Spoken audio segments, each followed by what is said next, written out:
Okay. The word of God is alive and powerful, sharper than any two-edged sword, piercing even to the dividing under of the soul and the spirit, and of the joints and the marrow, and is a critic of the thoughts and intents of the heart. All scripture is God-breathed, and is profitable for doctrine, for reproof, for correction, for instruction in righteousness, that the man of God might be mature, thoroughly furnished unto all good works. Study to show thyself approved unto God, a workman that needeth not to be ashamed, rightly dividing the word of truth. Now, let us begin our Bible study with a time of silent prayer. And this opportunity gives you, as a believer in the Lord Jesus Christ, the time that you can ensure that you are in fellowship with the Holy Spirit and you are back into fellowship with God, of course, for the teaching of the Word of God. Remember the very principle of 1 John 1:9. If we confess our sins, He, God, is faithful and just to forgive us our sins and to cleanse us from all unrighteousness. And so this gives you, as a believer in Jesus Christ, a tremendous problem-solving device. You can use it for the teaching of the Word of God to guarantee that not only are you in fellowship with the Lord, but also to guarantee that you can understand by means of the Holy Spirit the teaching of the Word of God that we are about to face. Therefore, let us pray.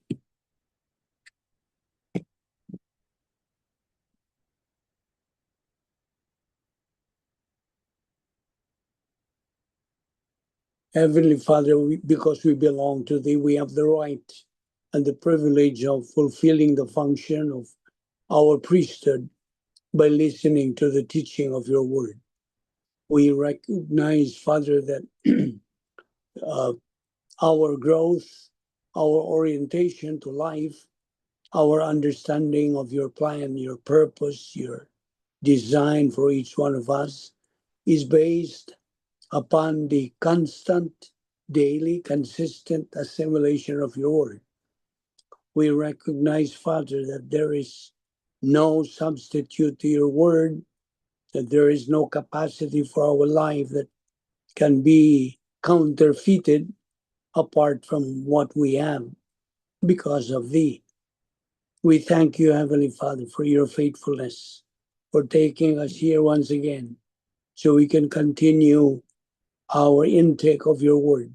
We thank You for providing for us this portion of Your Word. May God, the Holy Spirit, now sanctify us to the nourishment of our soul, for we ask it in Christ's name. Amen. 7 things that we believers in Christ must remember every day. That God is our Heavenly Father, that the Lord Jesus Christ is our Savior, that heaven is our eternal home, the Word of God, the Bible is our guide in life, every believer in Christ is our family, the good news of salvation is our message, and our destiny is maximum glorification of God. And we know that we have been saved by grace alone, through faith alone, in Christ alone, through the scriptures alone, for the glory of God alone.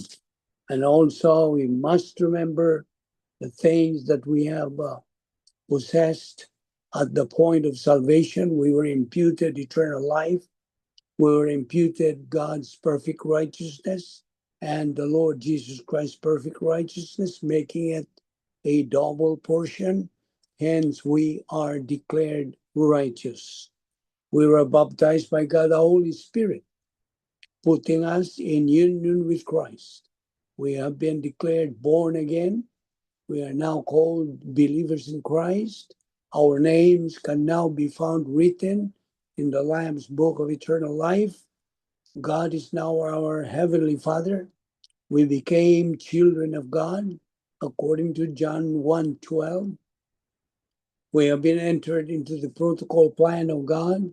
We are now justified, no longer condemned or judged.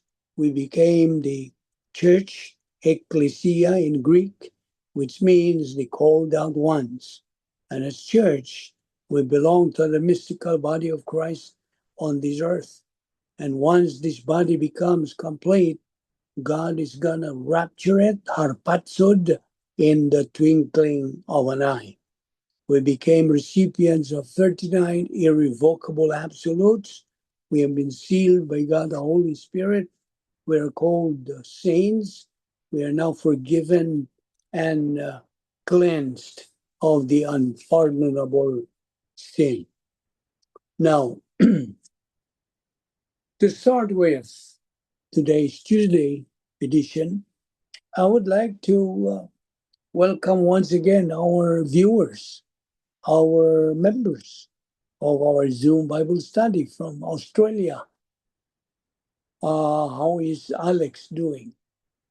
And from our homeland, from the Philippines, from New York, from LA, and from Canada. So I'm hoping you are all in the pink of health, because we need a sharp mind while we are studying God's Word. Okay? All right. First of all, we are in the last days.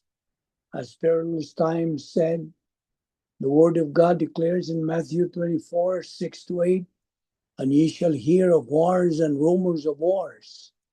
For nations shall rise against nation, and there shall be famines and pestilences and earthquakes in diverse places. All these are the beginnings of sorrows. So again, we need a sharp mind, shrewd mind, as we study God's Word, marked by subtlety, keen mind, alert mind. Therefore, there are 6 things about the mind, the priority of a devoted mind. That's in Matthew 22:37. How do we love God with our mind? And then the priority of a dedicated mind. There is power in the mind. The priority of a disciplined mind. The priority of a determined mind. The priority of a discerning mind. Have the right thoughts, not evil thoughts. And then the priority of a developing mind. So now, eternity is the issue, okay? This is our focus. This is not just about living a better life. This is not about improvement, recovery, or morality. This is a matter of life and death, and not just physical life, but eternal life. If a person believes the true gospel, they will be in heaven forever. If they reject it, ignore it, distort it, or never hear it, they will be in hell forever. There are no temporary outcomes here. There are no neutral results. That's why the gospel matters. Why people struggle with grace, you might ask. Both religions and religious and non-religious people struggle with the same problem. We are wired to believe that achievement requires effort. You work for grades, you work for promotions, you work for approval, you work for success, and without realizing it, we transfer that system into eternity. So we think If I have to work this hard for a paycheck, surely I must work for heaven. So whether someone is deeply religious or completely scholar, the instinct is the same. I must do something to earn this. But that instinct is wrong. So we have the logic of the gospel. Now we're talking about the gospel. The Bible says clearly, by grace you have been saved through faith, not a result of works. Salvation is not a reward. It is not a wage. It is not a transaction. It's a gift. And here is the logic that exposes every false gospel. If there were anything we could do to earn God's favor, why did God send Jesus to die? The cross proves one thing unmistakably. We could not save ourselves. Jesus did not come to help us finish the job. He came because he could not start. So, the proper places of good works. So, where do good works fit? Good works are not the cause of salvation. I repeat, good works are not the cause of salvation. Good works are the result of salvation.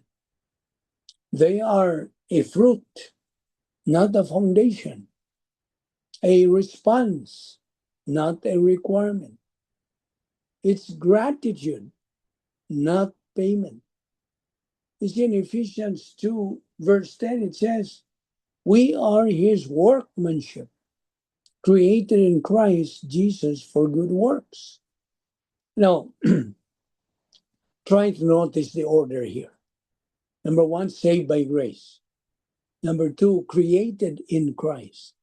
Number three, the good works follow. So, we don't work for salvation. We work because we are saved. Now, why this matters eternally? This is not theological hair splitting. No. You see, if you add works to salvation, you nullify grace. You deny the sufficiency of Christ. You shift trust from Jesus to self. And salvation that depends even 100% on you is no longer salvation at all. That's why Apostle Paul says, if righteousness comes through the law, then Christ died for nothing. Galatians 2:21. So here is the conclusion. The heavy lifting is finished. God did all the heavy lifting. We brought nothing. We contributed nothing. We earned nothing. Jesus paid it all. Good works don't save us, they thank him. And that's the only gospel that saves, because it leaves no room for pride and no doubt about where our hope rests. This is not about religion. This is about eternity. Gospel climax from self-trust to saving grace. Let me be very clear about something. This is not just about addiction. This is not just about recovery. This is not just about having a better life than you had before. This is a matter of life and death. Not temporary life, eternal life. If a person believes the true gospel, they will be in heaven forever. But if we reject it, distort it, add to it, and never believe it, they will be in hell forever. There is no middle ground. How self-trust shows up spirituality. Earlier, we talked about addiction beginning when trusting in God ends and trusting in self begins. That same problem shows us or shows up in how people think about salvation. We are wired to believe. If I want good grades, I work for them. If I want a promotion, I earn it. If I want success, I grind for it. So naturally, we assume if I want heaven, I must work for it. Now, that belief feels logical. It feels responsible. It feels fair. But it is completely wrong. And it is deadly. You see, religion and addiction have the same root. Religion says, I'll clean myself up, that God will accept me. Addiction says, I'll manage life my way. But both are forms of self-trust. Both say, I will be my own solution. And both reject grace. Now, here's the logic of the cross. The Bible says, by grace you have been saved through faith, and that not of yourselves. It is a gift of God, not of works, lest any man should boast. Ephesians 2:8-9. Now, if there were to earn salvation, any ritual, reform, sobriety, repentance, or behavior, why did God send his son to die? The cross answers that question forever. Jesus did not come to help you. He did not come to coach you. He did not come to meet you halfway. He came because you were helpless. You see?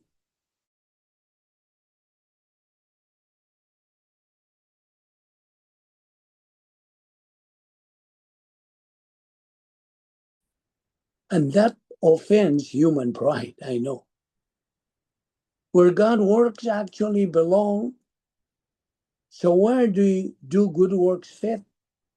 Not before salvation, not as a condition of salvation, not to maintain salvation. Good works are the fruit, not the root. Now, our Redeemer is in heaven, right? Our relationships are in heaven. Our resources are in heaven. Our residence is in heaven. Our reward is in heaven. Our riches are in heaven. And finally, our reservation is in heaven. Listen, you cannot go to heaven if you don't make reservations ahead of time. You've got to make a reservation, and I'm sure all of you have had experience that I had going to a trip where you think you have a reservation in a hotel, you see. Well, I know some of you have already experienced that, and you show up and you don't uh, have any reservation.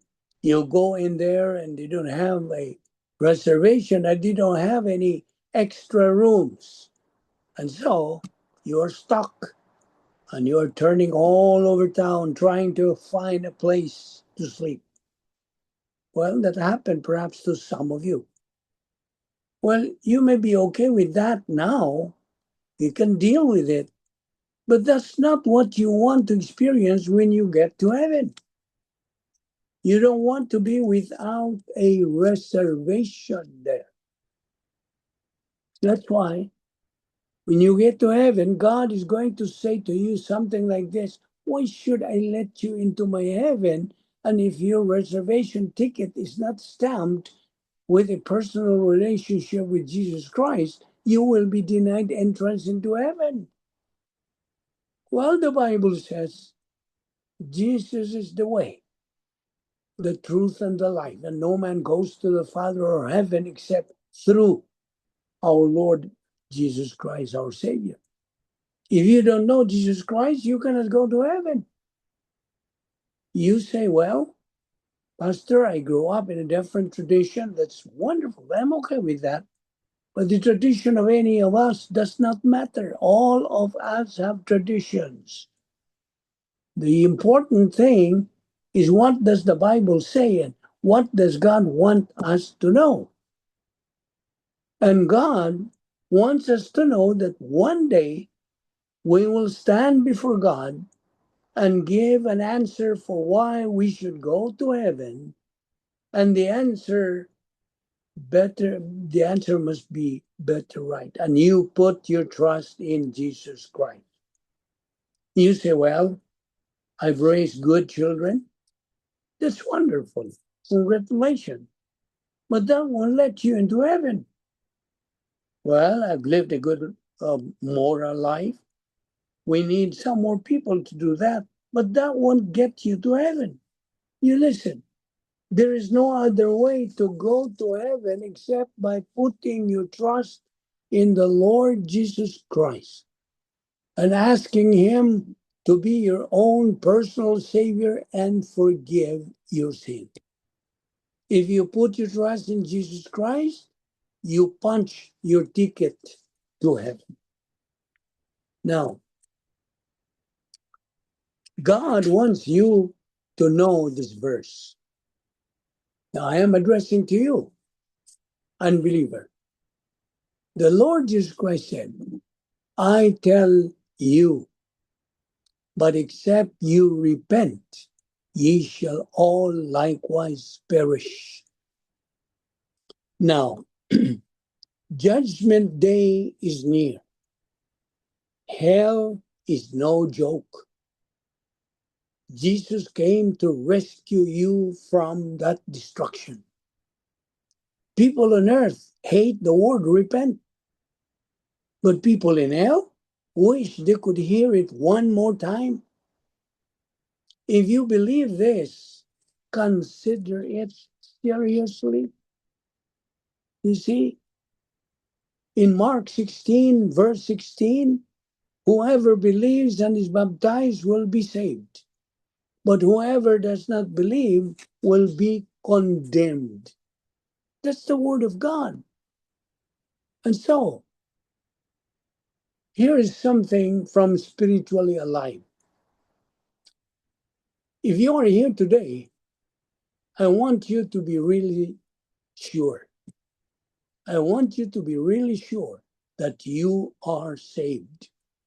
That when your body dies, your soul will be with God in heaven.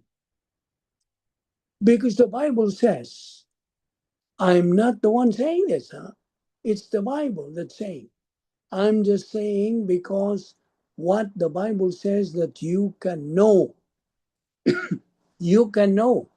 As 1 John 5:13 says, these things have I written unto you that believe in the name of the Son of God, that ye may know that ye have eternal life. Yes, you can know. Did you hear me right? The Word of God says so. You can know. Please don't walk this world not knowing.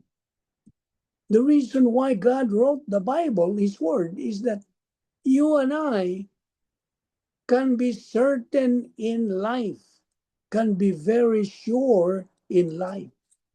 It's hard not to be certain, you see. So many people out there have so many doubts, even fellow believers. They have doubts, they even doubt they are saved. Why? Why do they feel this? Lack of knowledge of Bible doctrine. no truth. Why no truth? Negative. Their attitude is negative towards it. So here are things that are false, deceptions. See? So you are easily deceived by all these lies and deceptions, these cunning schemes of Satan and his demons. Actually, there is no purgatory, no limbo. Death ends all chances. It's either heaven or hell. You see, there is no middle ground. So, sola scriptura. Let's repeat that. Through the scriptures alone, we base all these things that we are discussing, we are talking about. Are you insulting Christ? People do not realize they are insulting Christ by adding to his perfect, all-sufficient work of redemption. Clearly, they have not studied the Bible to know the truth, the true Jesus. Everything from Genesis to Revelation reveals the sufficiency, reveals the efficacy, the necessity, and the exclusivity of our Lord Jesus Christ. People need to know that what they believe about the person and the work of our Lord Jesus Christ has eternal consequence. You see, most of these people who do not know about the Lord Jesus Christ, because of their negativity and their attitude towards studying God's Word, then they're a product of their decision. You see, all these doubts, all these worries come into their mind. Why?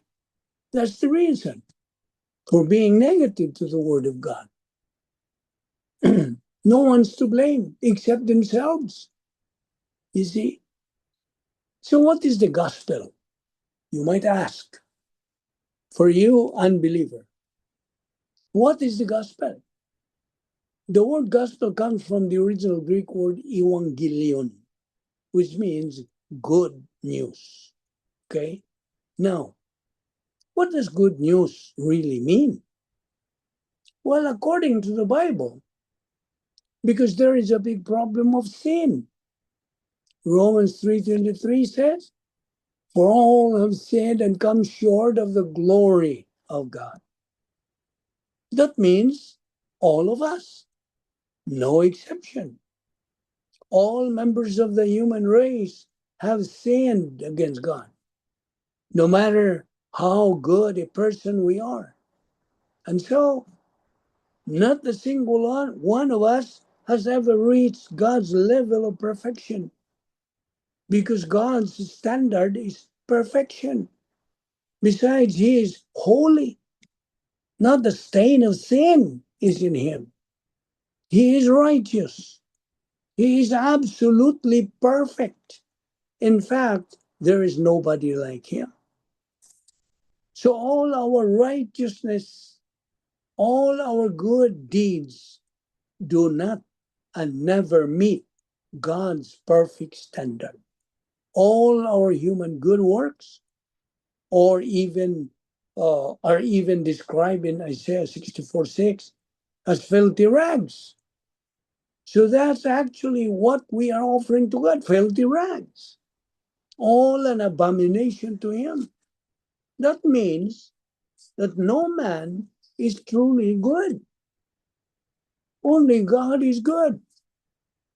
Listen, so are you, as you offer to God your good deeds, which are filthy rags, as Isaiah 64:6 again says, you may say to God, "Lord, here are my good works. I am offering them to you. I think they would be enough so you would let me enter heaven." God would answer you, "Yes, that's true. You're offering me your good deeds, but those good works cannot pass my standard. Cannot. As what Romans 6:23 says, for the wages of sin is what? Death. The penalty of our sin is death. Thus, this is not physical death only, eternal separation from God. So if you truly think about it, this is really a bad news, right? So you can see here that if we do it on our own, meaning we do it to get to heaven, to get saved on our own way, and not God's way, the Bible way, we are really hopeless. Can you understand that? Now, here's the good news. Okay, I'll give you the good news. God made a perfect way for man to be saved. Listen, He sent us His only begotten Son, our Lord Jesus Christ, into this world to purchase our sin debt. Our Lord Jesus went to the cross as our substitute because of God's maximum love for us. John 3:16. Now, Christ's substitutionary spiritual death on the cross is what our salvation made possible. Not the physical death, but spiritual death.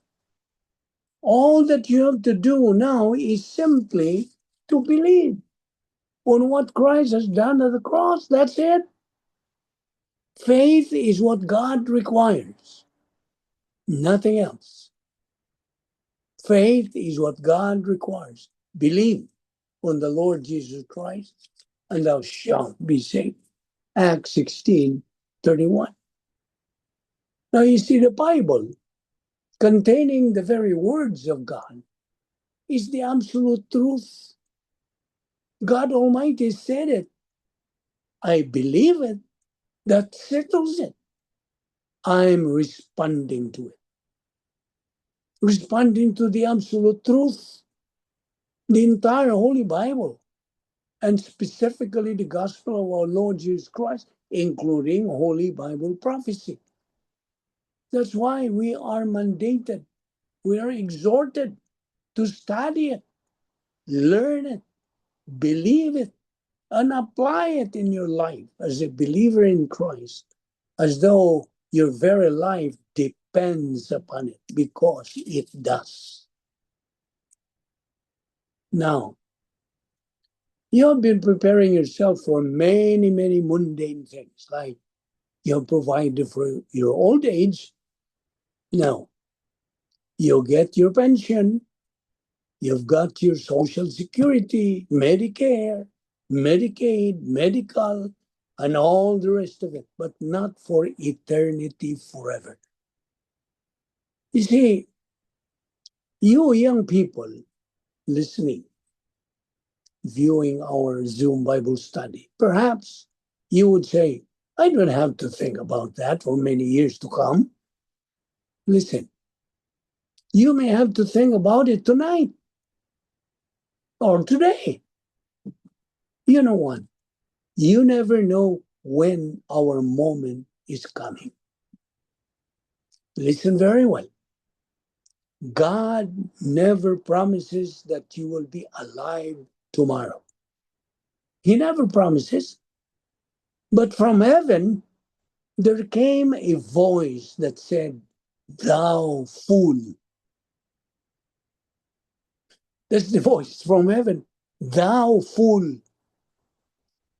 He would make provision for everything except that one moment when you have to face God. One day, you're going to face Him. And if you're not concerned about your home in heaven, and you're not concerned about the riches that never fail, and you're not concerned about laying up treasures where moth and rust doth not corrupt, and where thieves do not break in and steal, then you're a fool. That's what the voice from heaven. Now, back to that discussion about purgatory, soul sleep, and so on. Listen, Randy Hale said, purgatory, limbo, soul sleep, reincarnation are lies of the devil. They're all lies.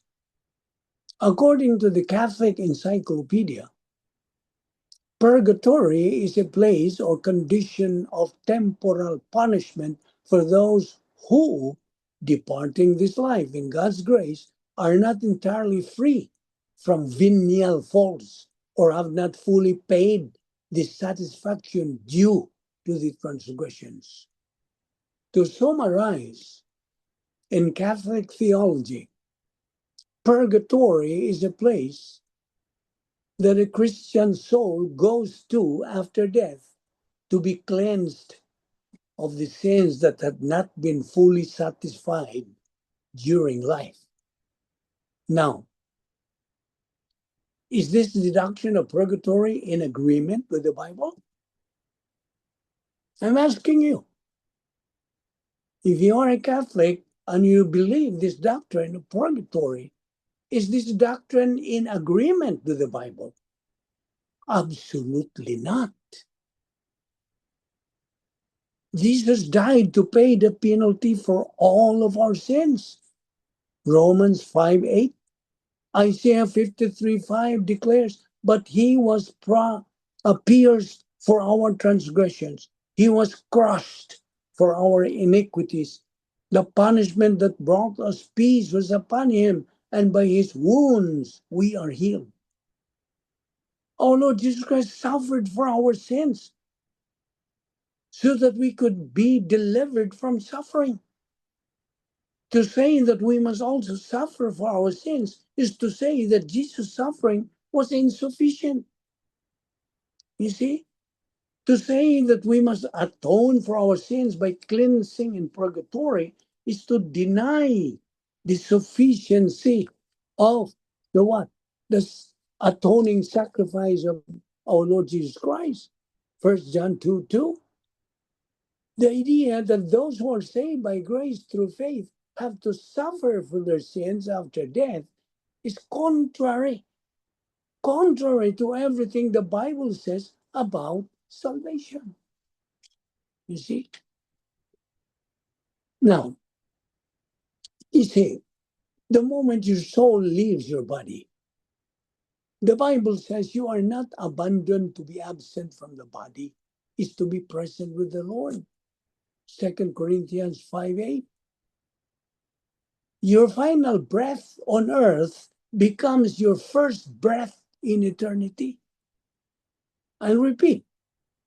Your final breath on earth becomes your first breath in eternity. Every fear, every pain falls away instantly. An angel stands beside you, just as scripture says. He will command his angels concerning you, Psalm 91:11. Light surrounds you, warm, alive, as heaven draws near. The gates open, shining like Revelation describes, pearl in streets of pure gold. Revelation 21:21 says, then you will hear your name spoken by Jesus, fulfilling his promise, I go to prepare a place for you. In that moment, you know you are finally home. John 14:2. The Bible says pride is the oldest sin in the as what the scripture says. Pride can kill your relationship with God. That's why you have to get rid of being haughty, being arrogant. In fact, it is the mother of all sin. So develop humility by studying God's word. Now, there is a saying that if I die tomorrow, I will be with Jesus. If I live tomorrow, Jesus will be with me. Either way, I belong to the Lord, and I am thankful for that. Jesus is God. Okay? Listen, my friend unbeliever. Our Lord Jesus Christ is God. He created the heavens and the earth. He was the one who created and everything in them. This is his universe, and history belongs to him. Jesus is not limited by time or space. He sees the beginning and the end at the same time. Nothing surprises him. God chose when and where you were born. And he also knows the time and manner of your death. Your life is short. And tomorrow is not promised. Your life is not random. Every day is known to him. Psalm 139, verse 16, James 4:14, Psalms 90, verse 12. Because of sin, humanity is separated from God. Humanity, all members of the human race, are separated totally from God because of what our original parents did in the Garden of Eden. Ish and Isha fell. That's their original name before they became Adam and Eve. Ish and Isha. Ish was the man, Isha was the woman. They fell when they disobeyed, violated God's mandate of eating the fruit of the tree of the knowledge of good and evil. But they did eat, so they fell. Since we are the progeny of Adam and Eve, then all fell, totally separated from God. And so, nothing surprises the Lord Jesus Christ. So I repeat, God chose when and where you were born, and he also knows the time and manner of your death. Life is short. Tomorrow is not promised. Your life is not random. Every day is known to him. But because of sin, humanity is separated from God. You, an unbeliever, is separated from God. Well, it might offend you. That's why truth really offends. You see? So God is perfectly holy, and sin cannot exist in his presence. Romans 3:23. But listen, God did not abandon you. He did not. He sent Jesus Christ, his son, to live a sinless life and die on the cross for our sins. Our Lord Jesus Christ took our place. He substituted us, fully satisfying God's justice. But he rose again, conquering sin and death. John 3:10, 1 Corinthians 15, 3-4. Salvation is not earned by works, not by religion or good intentions. It is received, is acquired by grace through faith alone. Now, it's the Holy Spirit who worked in your salvation, convicted you of your sin, of your unrighteousness. Do you know that God lives in you if you are a believer? I'm shifting now to you, my fellow believer. God lives in you. Know you not that your body is the temple of the Holy Spirit? Now, and the Spirit of God dwells in you. If any man destroys the temple of God, God will destroy him. For the temple of God is holy, and that is what you are. That's in 1 Corinthians 3:16-17. Do you seek to know and understand him? Ephesians 1:17, that the God of our Lord Jesus Christ, the Father of glory, may give to you a spirit of wisdom and of revelation in the knowledge of him. Does the world see Christ in you? Colossians 1:27 says, Christ in you, the hope of glory. Do you glorify God with your life? Romans 11:36, for from him and through him and to him are all things. To him be the glory forever. Now, let's go to you, fellow believer. Let us remember that we will all die. In fact, we're only given 4,000 weeks here in this world. 4,000 weeks. So make each one count. Do things that are aligned with your purpose. Spend as much time with your family as you can. And if you know that your time is limited here on this earth, don't waste your time. Purchase your time. God's word mandates you, fellow believer. Purchase your time because the days are evil. Because you see, there are people who kill time as if they have too much of it, but we don't. So refrain from being one of those people who kill time. You're just killing time, wasting your time. When you waste your time, you're wasting your life. So refrain from being one of those people who will kill time. Just remind yourself, you too shall die. That time here on earth is not unlimited. And because it is limited, give it the appropriate respect.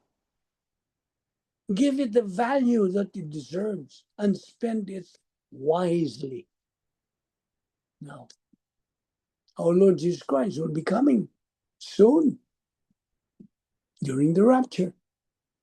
If our Lord comes today to take us believers during the rapture, would you be ready? That's my question. Or still busy with sin? You see, Matthew 24:42 says, so you too must keep watch, for you don't know what day your Lord is coming. Imagine you're busy scrolling your phone, then you're laughing, or maybe you're in your work, or you're in a party, happy and drinking. Then all of a sudden, in a blink of an eye, Jesus comes. No warning, no notification, no time to repent. Imagine that.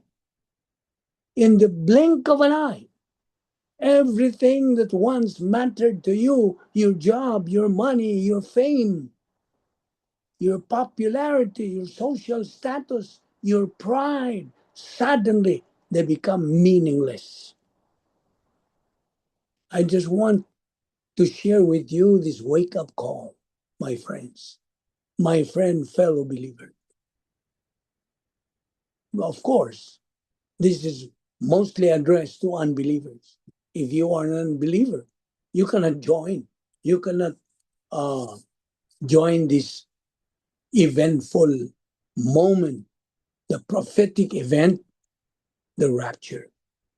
So I'm just sharing with you this wake up call. Because there are many people who say, oh, I will surrender to God later. What if that later never comes? That's the question. What if today is the day the Son of Man appears in glory? Matthew 24:44 says, you also must be ready all the time, for the Son of Man will come when least expected.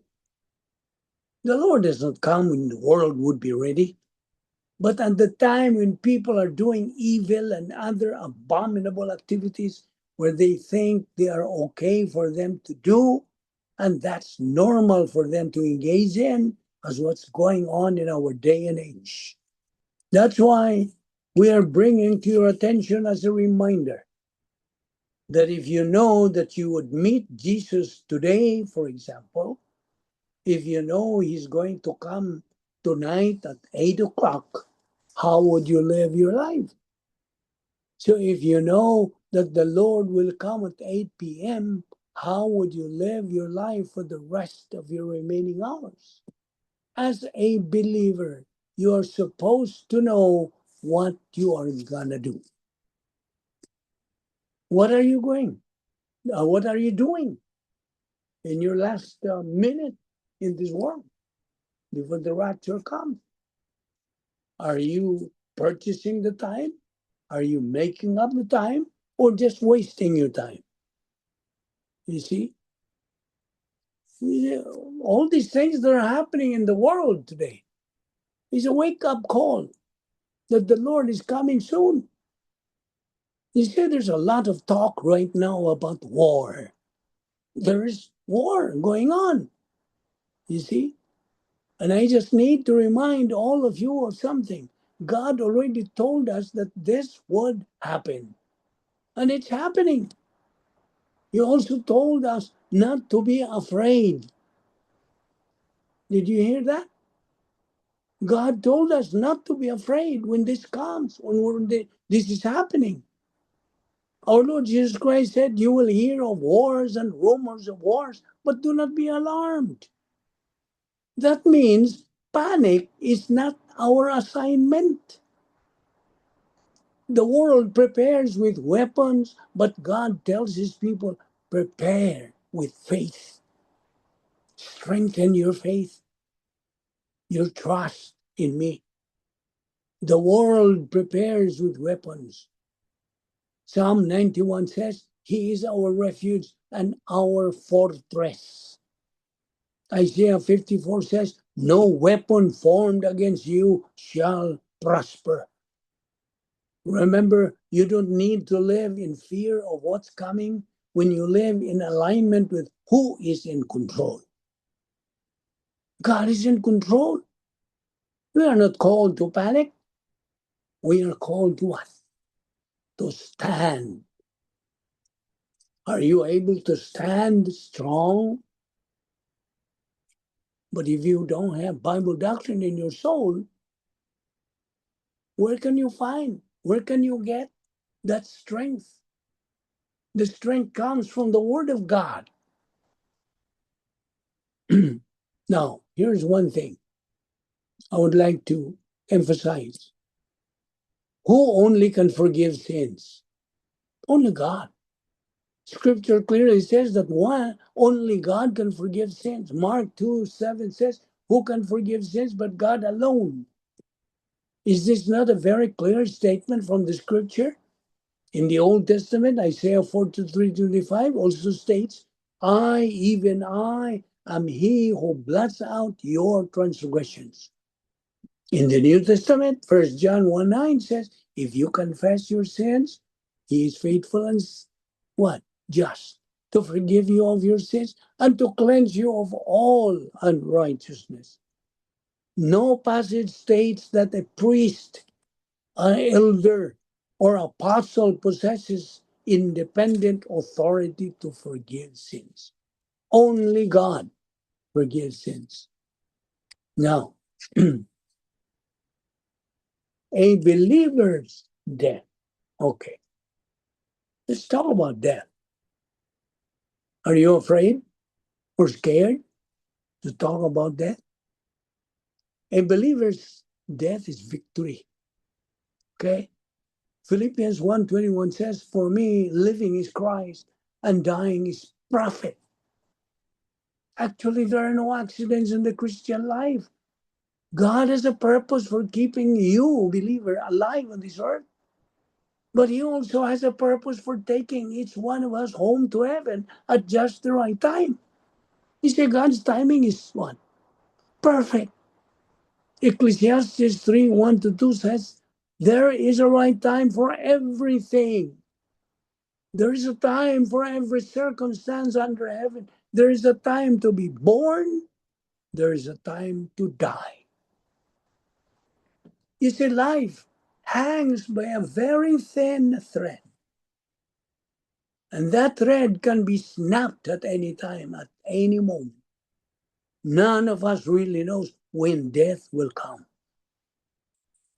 When a believer dies, his soul and spirit will depart from his body. 2 Corinthians 5:8 says, absent from the body and face to face with the Lord. He's going to be in the place of what? In a place of no more sorrow, no more tears, no more pain, no more death. Because the old things are passed away. Revelation 21:4. So the death of a believer is a victory. You see, the scripture tells us, "Oh death, where is your sting? Oh grave, where is your victory?" 1 Corinthians 15:55. The answer, listen, the answer is given in the scripture.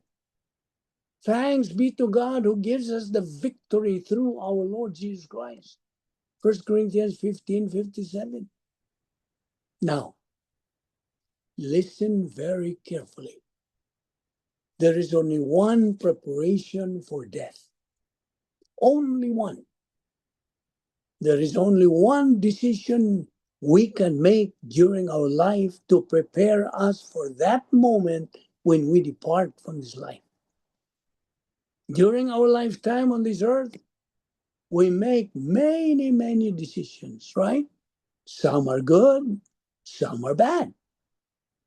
But one of the greatest decisions in life is the one single decision that prepares you for dying and for death. And what is that? That great decision in life is faith on the Lord Jesus Christ. Acts 16:31. The Lord often takes people from this life so there might hear, or the others might hear this message. Time is just a drop in the bucket compared to eternity. Eternity is forever. A believer who dies in a place of far greater happiness than we can ever know on this earth. He is in a place where things are exceedingly, abundantly above all we could ever ask or think. Ephesians 3:20. Our Lord Jesus Christ became true humanity in order that he might die for us. Romans 5:8. God demonstrates his own love toward us in that while we were yet sinners, Christ died as a substitute for us. 2 Corinthians 8:9. For you know the grace of our Lord Jesus Christ, that though he was rich, yet for your sakes he became poor, so that through his poverty you might become rich. Is that clear? God is offering his love and peace and his words and of comfort from the scriptures, John 3:16. So we share our grief to any bereaved family. You see, their pain, unimaginable, and we know that. We cannot undo it. That is God's work. So they have lost much, but you have certainly not lost everything.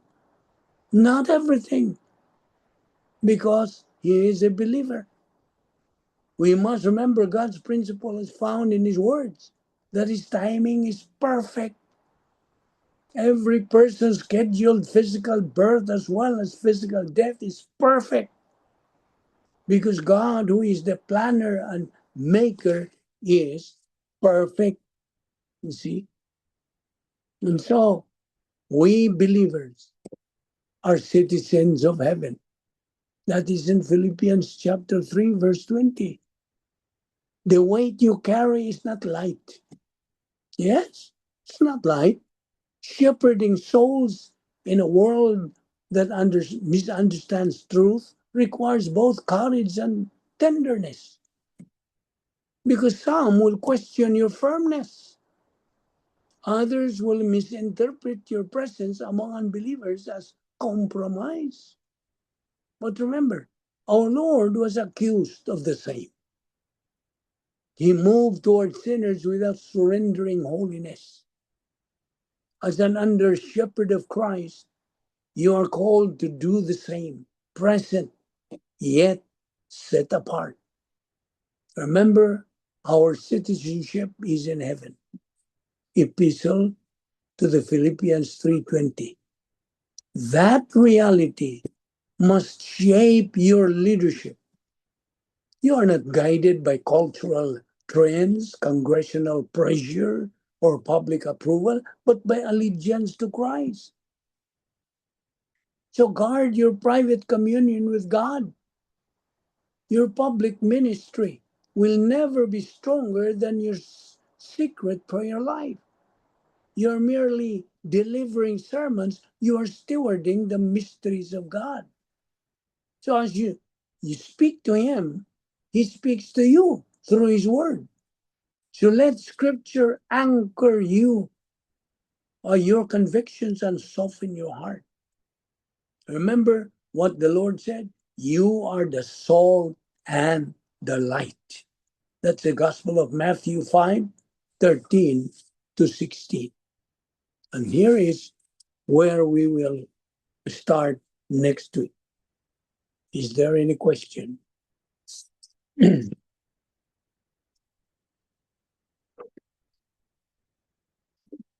I'm waiting for any question from any of you.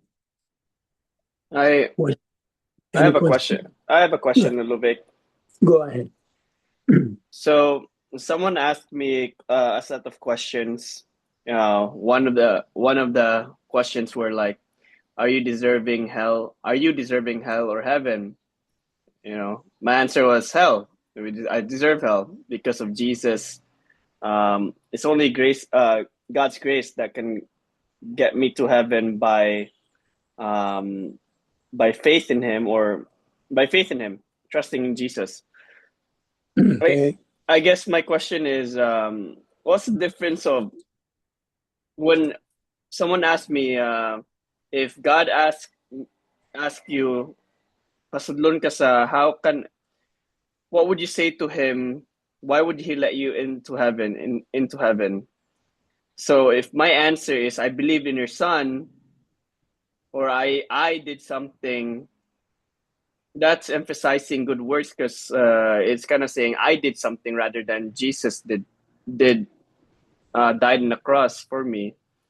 So I was not really sure of my answer, and then somehow then click na jud ba na, oh, it's trusting in Jesus that saves. It's not what I did, because it's emphasizing good works of what I did. So Mhm. does that mean I was not saved? Because I didn't know that. Like, it's because it's only trust in Jesus. I wasn't really sure, because there's a verse like, "Lord, Lord, not everyone will enter the kingdom of heaven." Not everyone will go in that verse, Matthew 7. Right, right. Yeah. So my question is, was I not saved until I realized that it's only trusting in Jesus? Well, you That's tried how your I, best to answer. That's, yeah, of course, based on what you have learned about salvation. You see, when someone asks you, uh, where do you deserve to be, heaven or hell? So you started by saying, I deserve hell. But you have to yep. explain why. Yes, everybody deserves hell because we are all sinners. That is admission that we are sinners. When you admit that you are a sinner, you need somebody to redeem you, to save you, right? Mm-hmm.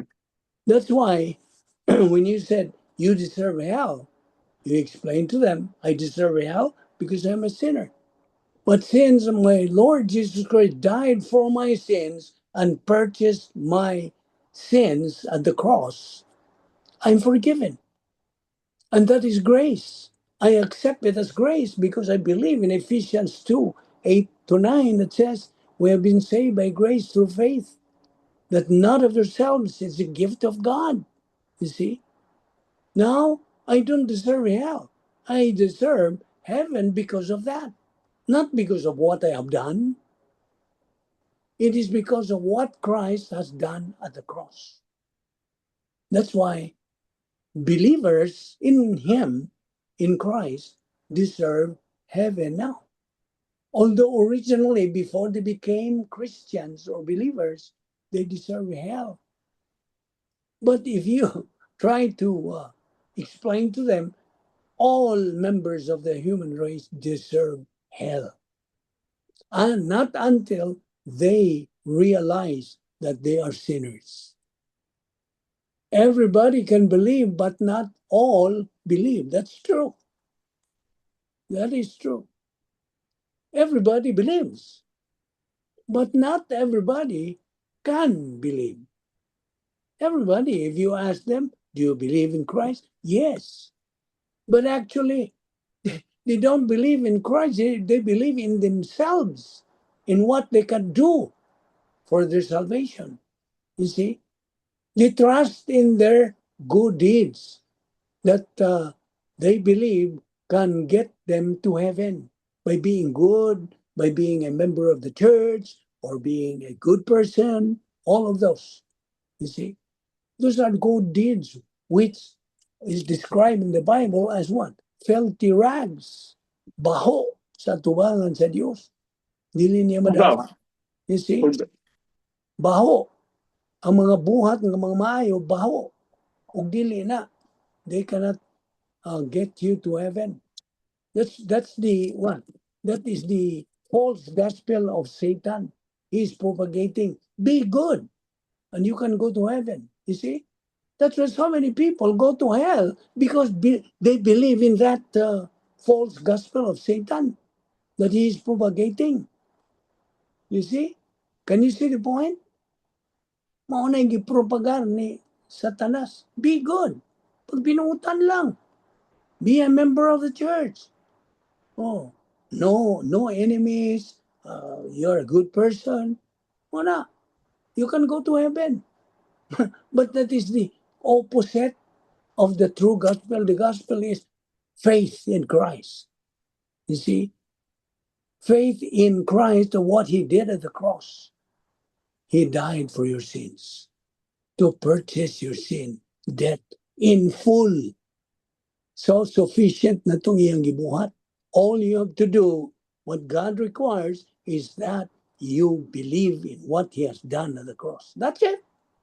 You see? Faith alone in Christ alone. Satan does not want that.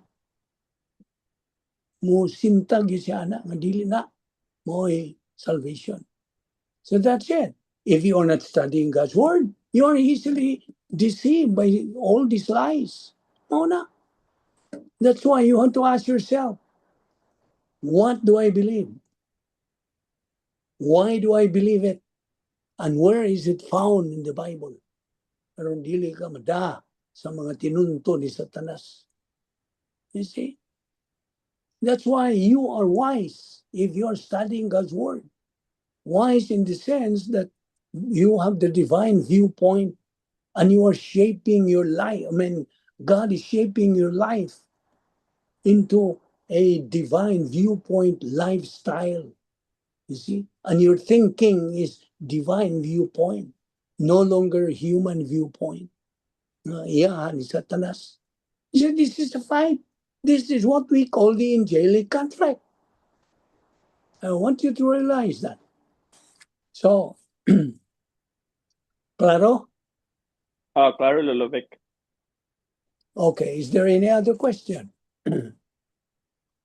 Pangutan na mo, you just write down your questions if you have. So, how about the others? Why not? So, just continue in your spiritual momentum. More na. And we know all the things that are happening in the world today. Now, wake up call na ni. And we are just admonished by the word of God to continue. Be strong. Be brave. Be courageous. Act like men. Ayun na. Do not compromise, because once you lack Bible doctrine, that's the time that you will start compromising your stand. That we cannot afford to compromise. We have to make our stand strong as ever. Mo na'y buot sa Diyos. So, wana. I just would like to add sa katong giingon ni Ken sa Matthew 7. Mm. Katong everyone will come to me like, Lord, Lord, will not enter the kingdom of heaven. Ang katong Yes. giingon manggod sa verse kay ang gipaingon nila kay ingon man sila nga I prophesy for you, I cast out demons for you, blah blah blah. I did this, did that. Ilahang gi-emphasize ilang good works instead of having faith in what Christ did in the cross. Mo nang di sila ka-enter. That's true. That's exactly what I just said. Nga ang mga tao karon, wa may doktrina, why pulong sa Dios, no word of God. Dali ra mo mada sa mga paagi ni Satanas. This is his world. You should remember that. We are in his territory. The enemy's territory. Unya, wa kay hinagiban. You have no weapon. O na, sige lang yun na. You will be accepted. Apan, klaro kayo, ang pulong sa Diyos. Kanto na yun, Lord, Lord, we have done all these things. We have prophesied your name and all this. Did miracles and all of that. And the Lord will say, I do not know you. Just imagine to be told he does not know you.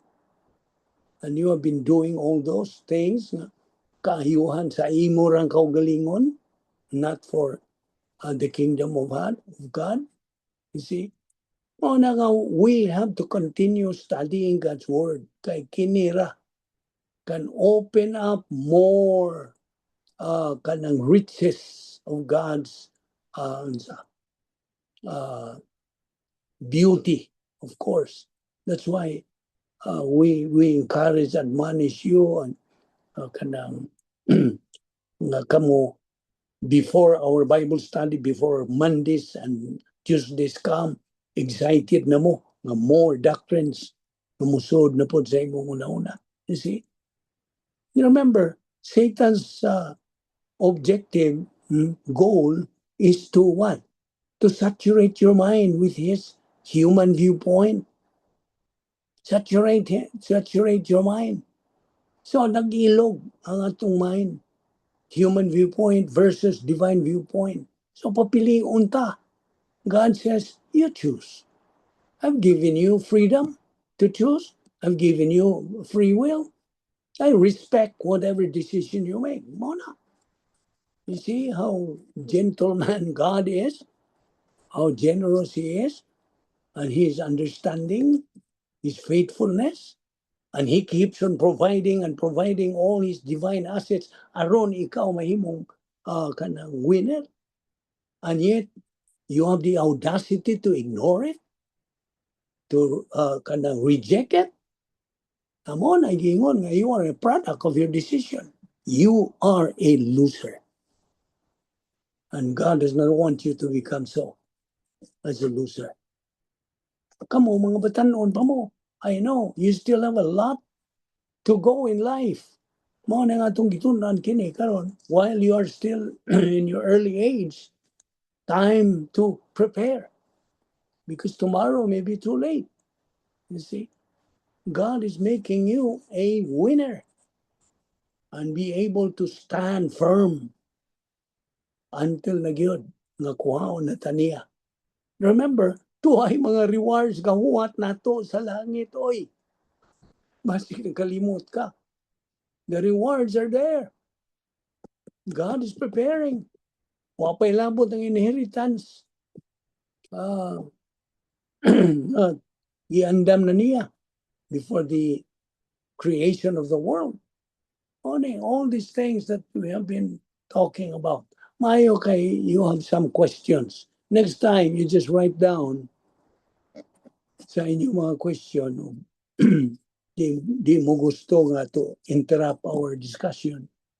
You just write it down, then you can ask before we close our session. Na pa ba? You still have questions? No more questions, Alex? Wala, Nice to, None so far. Okay. It's nice to hear your voice. Who else? Wala? Okay, so I encourage you, just keep on keeping on sa atong spiritual momentum. Let us pray. We thank you, Heavenly Father, for the grace, opportunity of fellowshipping in your word today and learning, especially the doctrines that we just took up. May God, the Holy Spirit, motivate and challenge us to continue feeding our soul with your word until we reach the stage of capacity for life. This is the pleroma stage, and thus become winners in this present life. Thank you, O Lord, for your constant and faithfulness and benevolence that makes us strong in our stand. We now pray that what we learned in your word today may become a blessing to our life. I pray for this, viewers and members of our Zoom Bible study, that they continue in their spiritual momentum. All this we ask in Christ's name. Amen.